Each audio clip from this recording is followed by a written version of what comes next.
Y continuamos con el comentario de nuestra compañera Julieta Tejada. Muchísimas gracias, José Luis Mendoza y Cervantes. Los buenos días para ti, para don Álvaro desde aquí, como cada mañana, nuestro abrazo, nuestro cariño y nuestro deseo de que ya el lunes lo tengamos de nuevo, como cada mañana, tempranito, vigoroso y en salud, para que siga haciendo esa labor tan importante.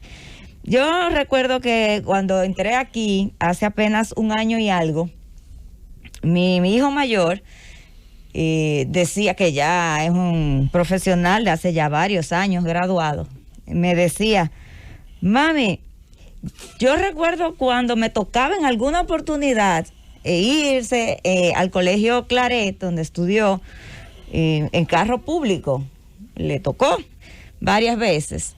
Y entonces él me decía, y yo aprendía oyendo a don Álvaro, que hablaba de todo, de política, de historia, de deporte, y me dice, y sigue don Álvaro ahí. Digo yo, así es mi hijo, sigue. Mira, ahí. La tradición del gobierno de la mañana y la preferencia de este programa y la intronización que tiene entre la sociedad dominicana se debe a que no una, sino ya varias generaciones han estado escuchando. Por ejemplo, el niño va al colegio con el papá, escuchando el gobierno de la mañana, escuchando a don Álvaro y escuchando el programa. Y así se han ido acostumbrando y se han ido aficionando al gobierno de la mañana y a la Z101, y esa es la razón por la que ese hijo tuyo comenzó así de pequeño a escuchar este programa y hoy sigue siendo un fanático nuestro. Así es. Esa es la historia de este programa y de esta emisora. Eso es así. Entonces, pues desde aquí, don Álvaro, nuestros votos de pronta recuperación para usted, a mis compañeros aquí en cabina y al país que nos escucha.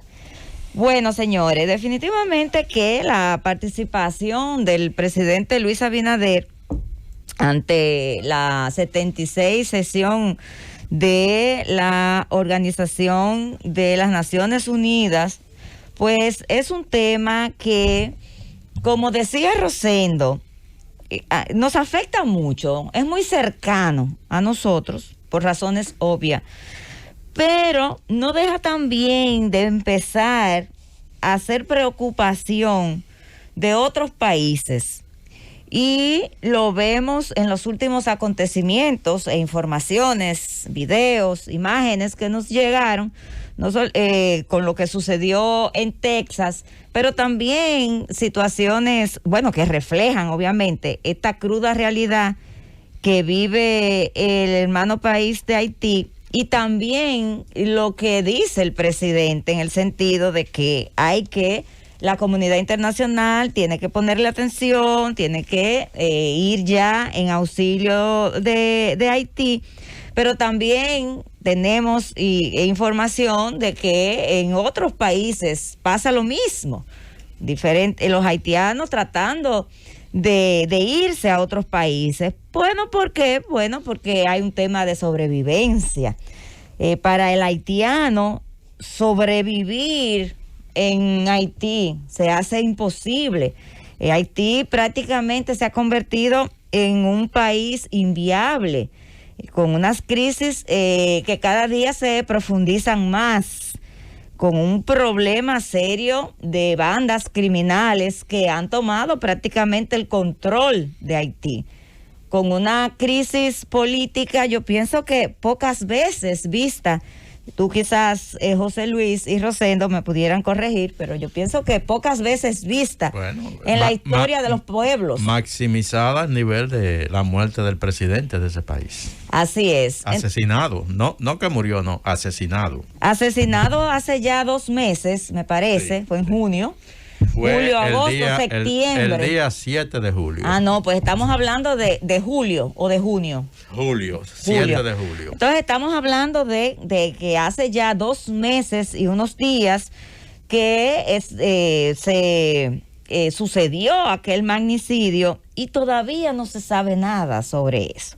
Y vemos que cuando se quiere profundizar en las investigaciones, pues entonces vemos acciones de retaliación y de que envían el mensaje claro de que eso no se va a resolver, de que no hay interés de que se resuelva, de que hay intereses, fuertes intereses políticos ahí y económicos que subyacen en toda esta crisis. Entonces, en un país así, pues es obvio que su población salga, busque la manera en otros países. Siempre se ha visto, la comunidad internacional ha visto, bueno, porque los haitianos cogen para República Dominicana. Es un problema de República Dominicana. Pero en los últimos años, esa emigración haitiana ha ido buscando otros escenarios.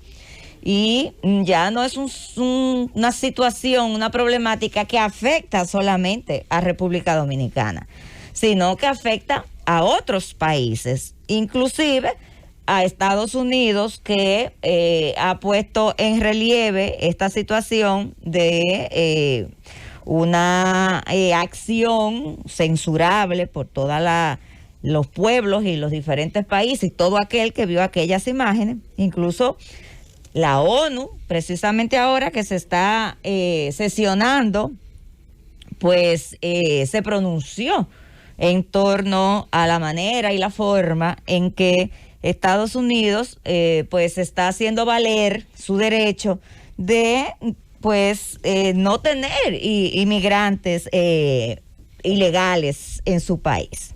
Pero bueno, el tema que ha planteado el presidente de la República, que no es la primera vez que lo dice, pero que como bien señaló Rosendo, no es lo mismo hacer un planteamiento de esta naturaleza en el Palacio Nacional que hacerlo ante el mundo, que hacerlo en aquel escenario donde 194 países están sesionando y obviamente pues las repercusiones de lo que ha dicho el presidente pues necesariamente yo pienso que tendrán algún tipo de acción, digamos, de medidas, quizás no de soluciones directas, permanentes, inmediatas, pero sí yo pienso que el planteamiento del presidente Luis Abinader en la ONU no va a quedar en el vacío y pienso que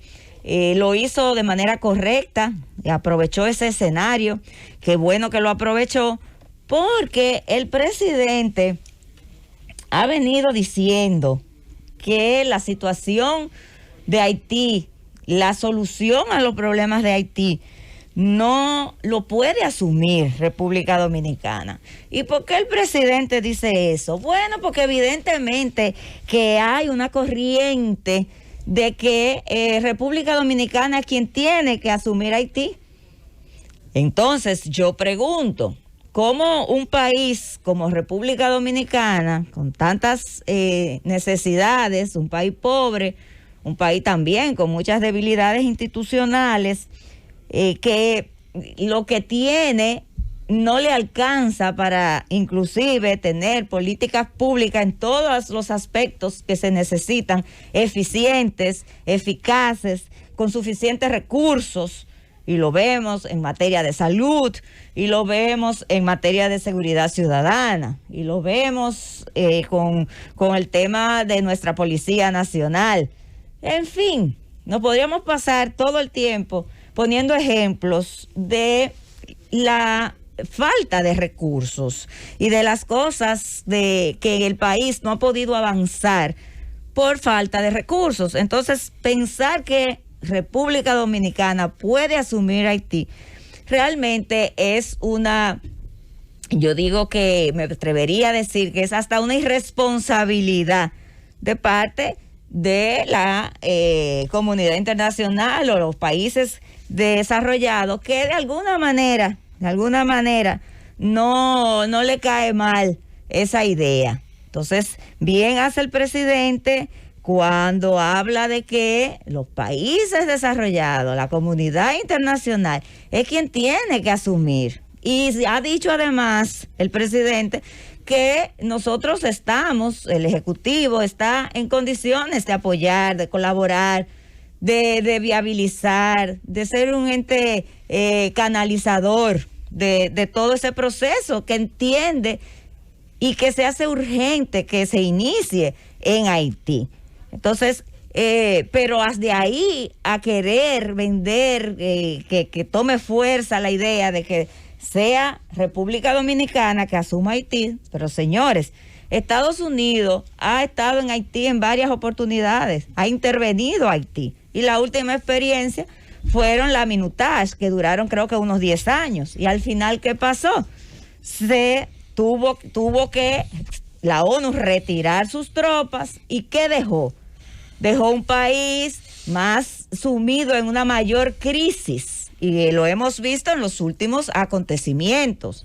Entonces, si los países que tienen recursos, si los países que dirigen el mundo, si las organizaciones internacionales que cuentan con todos esos recursos han ya estado en Haití y no han podido resolver el problema de Haití, ¿cómo podemos pensar, ni siquiera pasarnos por la mente, que República Dominicana puede resolver los problemas de Haití? Entonces, me parece que fue muy oportuna la decisión y que además muy pensada. Yo pienso que el presidente analizó muy bien cada una de sus palabras que dijo en ese contexto, porque la verdad es que si los Estados Unidos no pudieron resolver los problemas en Haití, mucho menos puede resolverlo República Dominicana. Llévatelo, Cundo.